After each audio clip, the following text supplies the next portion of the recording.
Hello and welcome to Let's Get Pissed and Play King's Quest for The Perils of Rosella.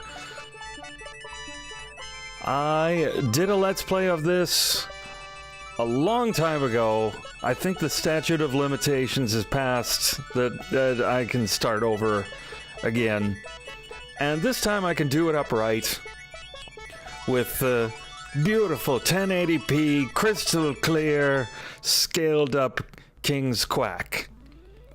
Executive producer and directed by Roberta Williams, designed by Roberta Williams, music composed and performed by William Goldstein, programming by Ken Koch, Jane Fulmer, animation by Carolee Hauser-Dostel-Noster, and William Skirvin did the background stuff. Game system by Jeff Stevenson and Robert Heidemann. Game system by Pablo and Stuart Goldstein. With the return of his long-lost son, Alexander, and the rescue of his daughter, Rosella, from the terrible dragon, old King Graham decides it's time to pass on his adventurer's hat to younger blood. He flings the battered hat towards his children, while his wife, Queen Valenice, proudly looks on. Oh,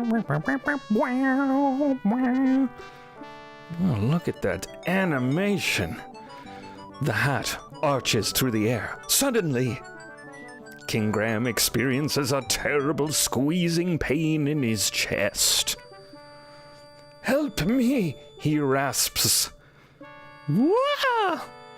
The adventurer's hat lies unclaimed upon the floor, forgotten. Oh no.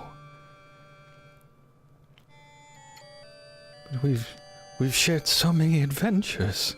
How can it be that King Graham lies weakly in bed, Father Death hovering near? Grief suddenly overwhelming her, Rosella flees through the will. "Oh, Father," she sobs, "you're still young. You should have many years ahead of you. Oh, I wish I could." "Do you really mean that?" a soft voice asks. Oh, that's right, I did a doctor girlfriend voice. Rosella looks up but sees no one. Who's speaking to me? Better put in a cough drop if I'm gonna do this. Yeah. "I am," the voice says. "Look in the magic mirror." Oh boy, I don't think I'm gonna be able to keep that up.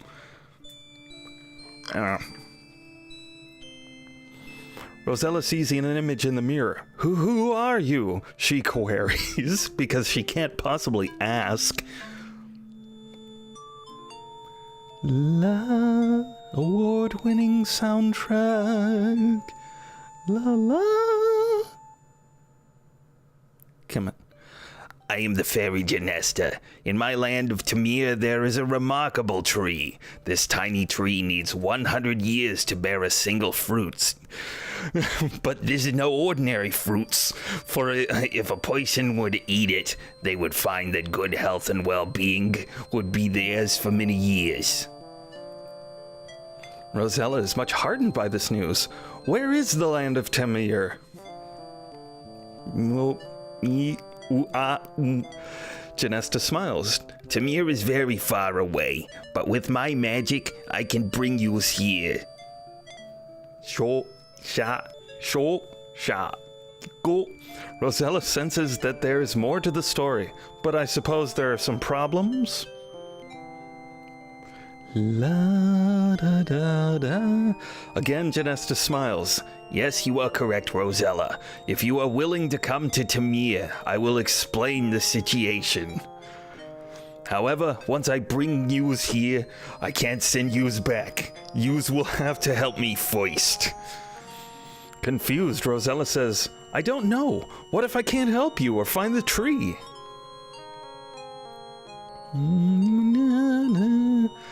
Genesta pleads, "You must decide now, Rosella. My powers are growing weaker by the minute. The signal's fading. I've boosted it as much as I can. This is all I do not have the power." Now the fairy is but a faint glimmer, and her voice barely audible. "If you care for your father, say yes now." And suddenly, she's gone. Yes! Ah. Poof.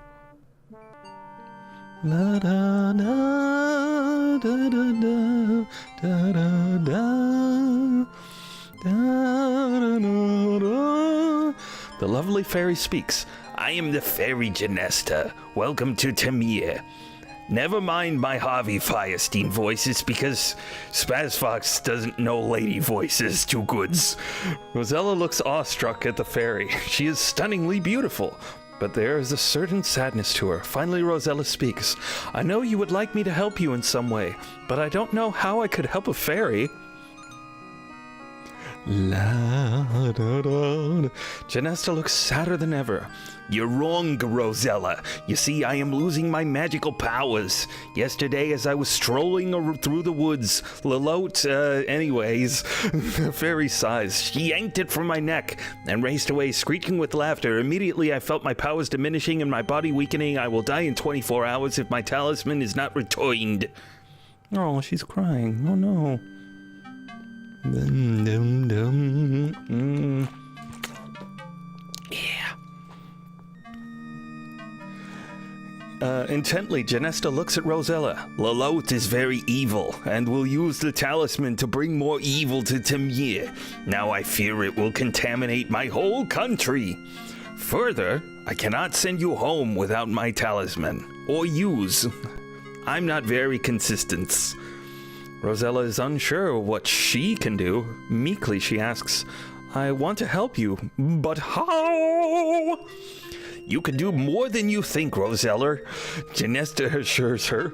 I believe you will be able to penetrate Lalote's domain.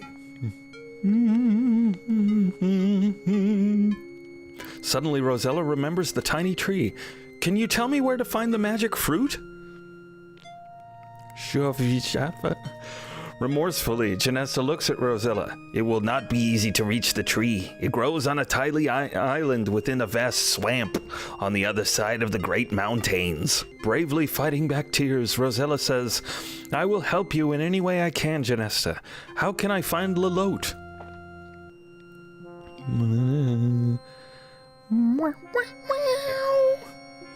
The beautiful fairy points eastward. Lalote's castle overlooks Tamir from the great mountains. Or this voice is what I do. Ooh. Adventure. Musical. Genesta looks weaker as she says, There is not much more I can do, Rosella. As it is, it will be difficult. Blah, blah. One thing I must do for you, though. I shall disguise you as a peasant girl, so as not to attract attention. Except from people who find peasant girls attractive, but... Thank you, Genesta. I think, Rosella stammers. Blah-da-da. It will be better for you, the fairy says. Well, I must be off while I can still fly. I know yous can do it. Goodbye, and good luck. Bye-bye now. I can't stop. I don't know how it works. La da da da da da da. King's Quest for theme. Well, you're on your own, Rosella. You'll look around in this land of Tamir and solve puzzles that don't make much sense. Unless you're clairvoyant. Or you've been playing this game since 1980 dickety whenever it came out, like me. Okay. Now we begin. This episode is going to be extra long, just to have all the front butt stuff in it. So here we is. I'm pretty sure I mentioned when I did this originally years and years ago that this is my very favorite King's Quest game. I think no, one was the first one I beat, but this one was always my favorite. And you know what? I'm gonna do what I didn't do previously, and I'm gonna record as many funny deaths as I possibly can. And I'm going to do all the extra stuff. I'm going to go look around. You are standing at the end of an old weathered pier. From here to the west, you can see nothing but ocean. Look. Bird. It is just an ordinary seagull. Look. Man. You see a grizzled old fisherman on the pier. Apparently he isn't having any luck today. Can I talk, man? You say a few words to the old fisherman. However, he must have other things on his mind, as he seems to ignore you.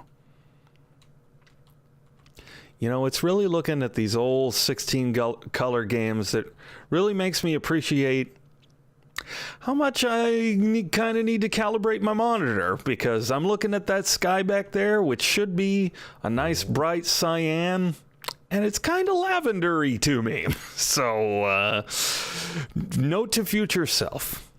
Let's look again. A poor fisherman's shanty adorns this part of the coastline. A pier stretches from the house out into the ocean to the west. You see a pretty meadowland off to the east. Look, house. Not a house, not hoose. House. The fisherman's shack looks badly in need of repairs, as the sun, wind, and salt spray have taken their toll from the house. An old pier leads out to the ocean. Let's see. Let's knock on door. You knock loudly on the shanty door. A woman's voice answers, "Just come on in." Maybe I should do a Granny Smith. Just come on in. What do you want to... Oh. Open door.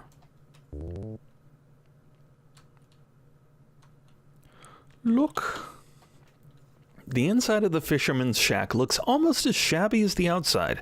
The fisherman's worn and tattered wife, oh jeez, sits at the table with her husband, talking. The fisherman's pole has been set into the corner. Look, man. The grizzled old fisherman and his tattered wife sit at their table, talking and drinking hot coffee. Talk? Talk, man. You talk to the grizzled fisherman as he sits at the table. Sighing, he tells you, "Them fish ain't been biting lately. If things don't get better soon, I don't know what to do." How about talk, woman? You say hello to the poor woman. With little patience, she responds, "What are you doing in here, young lady? Can't you see I'm busy? We have enough problems without worrying about you." How about Tuckman? In reply, the old fisherman comments, "Me and the wife ain't getting any younger, and times is tough. If you got any ideas, girlie, let me know." Talk woman. You try to talk pleasantly to the tired-looking woman, but your words seem to fall on deaf ears. She is obviously annoyed by your presence. Oh, what have we got going over here? Look, stove. At least the stove keeps it warm in here. Look, pot. The smell of hot coffee fills the room. Drink coffee? You don't like coffee. Hey now. Look, shelves. You can see a cupboard filled with canned goods. Well, why don't we look cans? And yes, I'm going to be doing a lot more crap than the straightforward get to the next item, get the next item than I did before. These poor people can only afford a few cheap cans of food. What about, look, fish? You see a large fish hanging on the wall. Talk, fish. There's no one nearby. Oh, come on. All right. I mean, I could literally look at everything if I wanted to, but, you know.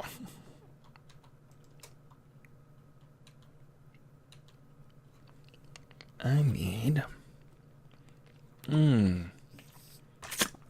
agua.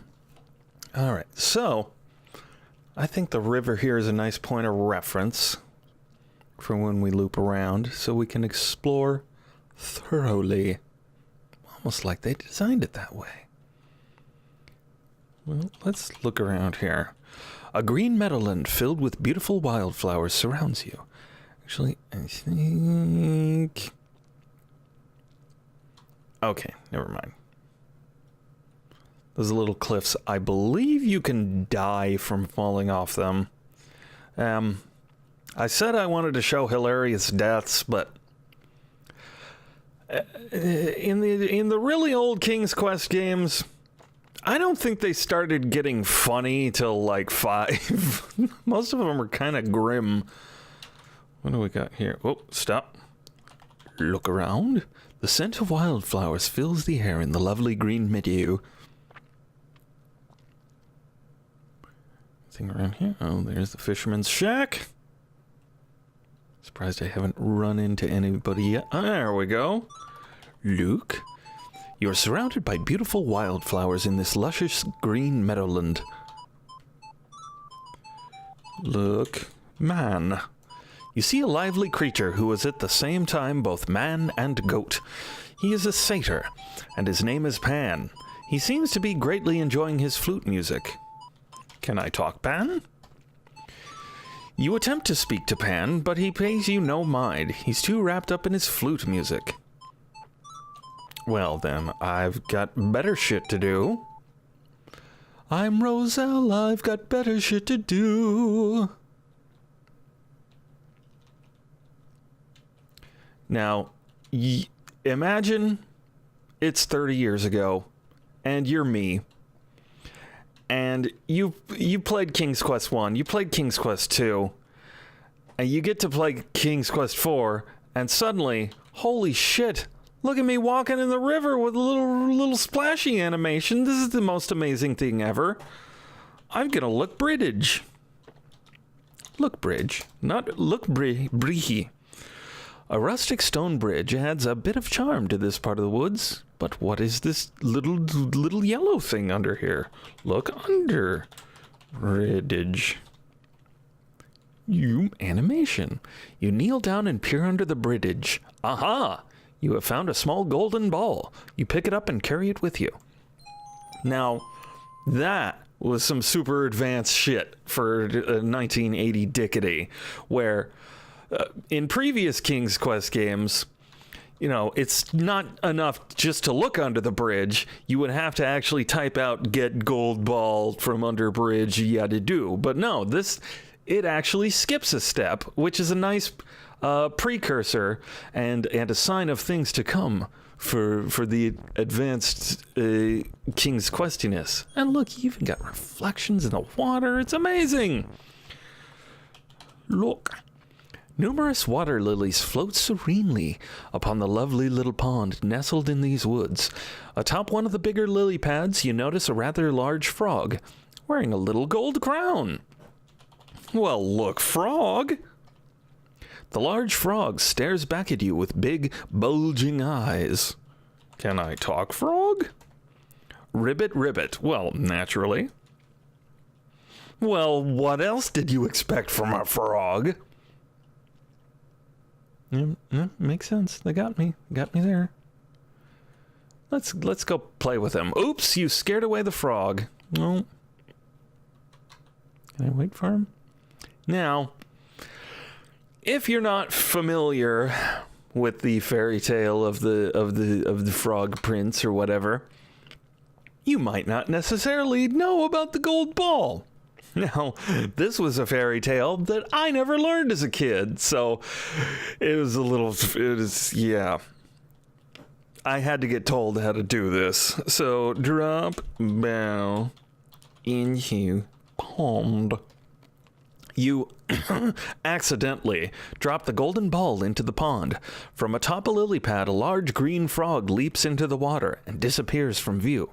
A moment later, the frog emerges with, yes, your lost ball in its mouth. It seems as if the frog is kindly returning your gold ball to you. Here he goes. Back up. Hey, froggy. Get frog. You're too close to the water. Okay. Whoop. Get frog. Whoop. Squinching up your nose in disgust, you catch the large frog and hold it in your hand. It stares at you with its big, bulgy eyes and wobbles its throat. Look, frog. Frog. Well, Rosella is a princess, and that frog is wearing a crown, so kiss The frog. Why don't you kiss the frog? You look at the frog's green lips. Good.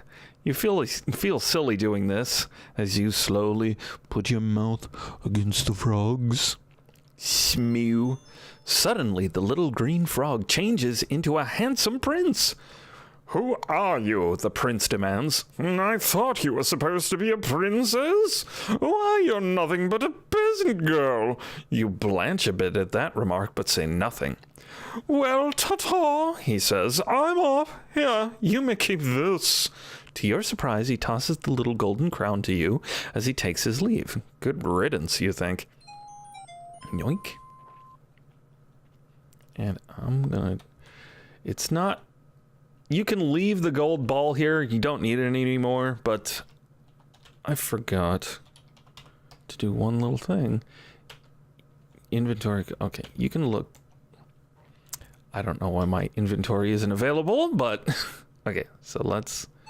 Oh, there's Pan again. Okay, so we go into our inventory, and again, this is a new first for King's Quest IV. You could previously go into your inventory menu and, like, physically type, look at whatever, and you would get a little picture, but now you can just do this. It's the future. There's your gold ball. There's your small crown. La da da da da da da da da. Oh, I should look. You have entered a shady woodland area with birds calling from the many trees. You notice a pool in the distance to the north. Well, so far... Oh. What is this? The beautiful pool with its elegant marble columns has a wonderful setting in these woods. The water looks so cool and inviting. You're almost tempted to jump in. Hey, ancient signposting. Look, baby. Baby Cupid beats his little wings furiously as he flies through the air. In his chubby hands, he carries a golden bow and 2 golden arrows. He's going for a sploosh. Look. Cupid. Cupid happily splashes and frolics in the clear water of the pool. Can I talk, Cupid? You speak to Cupid, but he doesn't seem to hear you. Well, let's join him. Oh no, you've startled Cupid. Whoops. Cupid, no. Oh no, you've startled Cupid. He quickly jumps out of the pool and flies away in fear. Well, gee whiz. What are we going to do now? Let's get Bo. La, la, la, la. It's not stealing when you get points for it. Or when it's an adventure game. Look, unicorn! You see a beautiful wild unicorn in the meadow. Its coat is dapple gray, and its wonderful horn shines like gold. The unicorn shies at your approach and trots away. Can I talk, unicorn? I can't talk, unicorn. You call to the wild unicorn, but it trots away at your arrival. Bye, horsey. Oh, what a shame. Well, so far, there doesn't seem to be much going on in this magical land. I mean, what evil exactly could Lalote do? I've met, like, literally 2 people. Oh, what do we got here? Look. You have come upon a cute little house built right into a huge tree. An old water wheel attached to the house goes unused beside the little river that flows gently before the house. Look, house. The roof of this great tree envelop a little snug house. Smoke lazily curls from its chimney, and an old rustic water wheel rests beside the river. Anybody home? Knock on door. You knock loudly on the small door. No answer. Look in window. You peek through the window, but can make out no details. Yes, in these old games, windows were all opaque. Well, I probably don't want to break it in her just yet, so let's see what's down here. Gee whiz, I haven't done any saving. It's almost as though I played this game so much I know where the danger is. Whoops. I like the falling sound. Whoops. I like it so much, let's play it one more time. Here we go. Look. Diamonds glitter and sparkle from the earthen walls of the Seven Dwarfs Diamond Mine. Within it you see the little men busily at work. You have encountered a group of small men working on this diamond mine. They're not too friendly, though, as one of them forcefully tells you to leave the premises. Out, out. Oh, that's not very nice. La da da da da. All right, so I think it's time to save. Here comes the danger. No,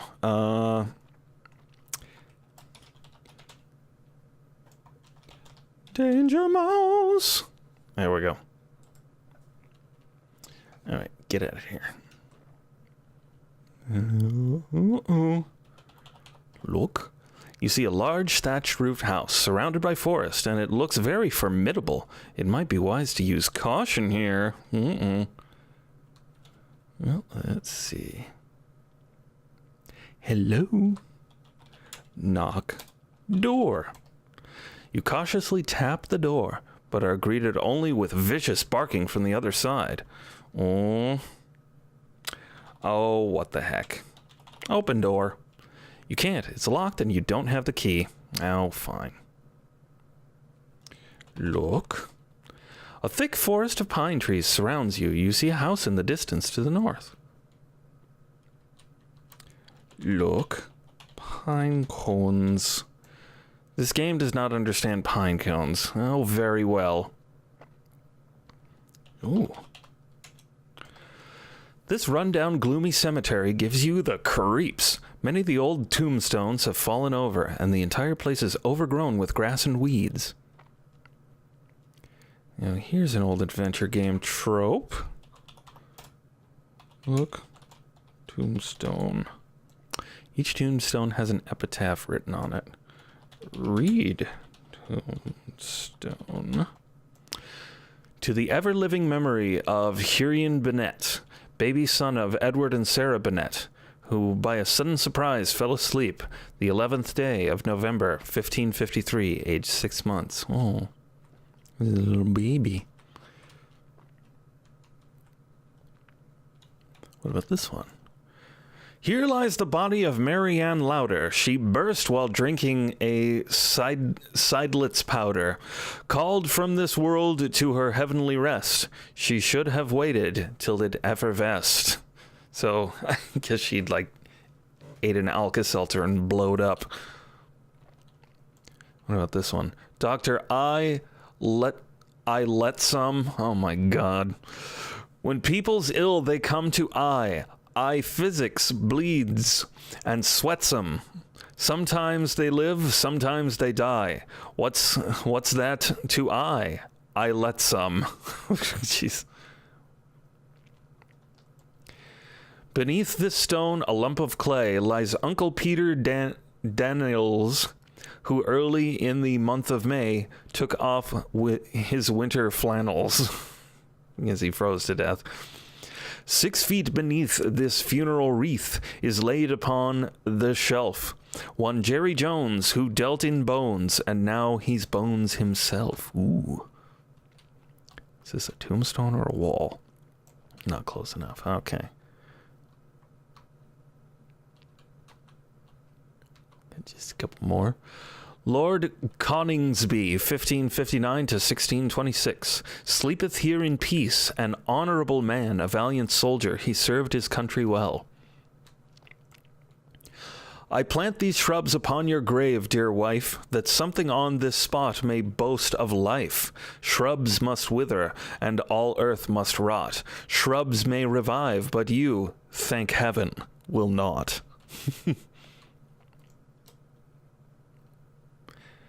I should get a goofy tombstone when I die. Thorpe's corpse. I know what this one. Does this one count? Here I lie with my 3 daughters who died drinking, oh boy, Cheltenham waters. If we had stuck to Epsom salt, we should not sleep in this cold vault. Come on, this one. I guess this one's not a 1. Okay.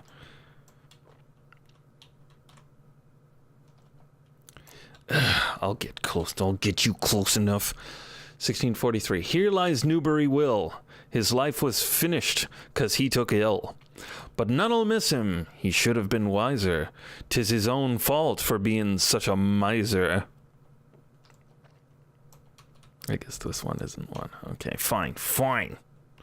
Well, we've looped all about. I'm just gonna bust on into this place. I don't even... Open door. Look. This is the main room of the 7 Dwarfs' cozy treehouse. What a mess it is.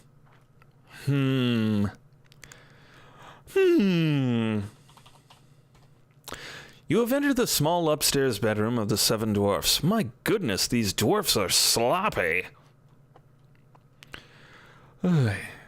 King's Quest IV, the first one!